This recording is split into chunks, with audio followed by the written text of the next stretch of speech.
నా క్రయధనముకై రుధిరము కార్చితివి, ఫలవంతములైన తోటగా మార్చితివి.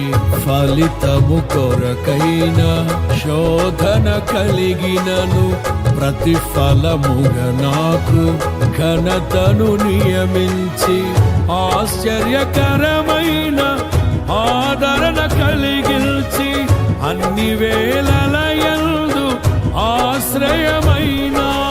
ఎంతగా కీర్తించిన నీ రుణమే నే తీర్చగలనా? ఇదే కదా నీలో పరవశం, మరువలేని తీయని జ్ఞాపకం. నూతనమైన కృపా, నవనూతనమైన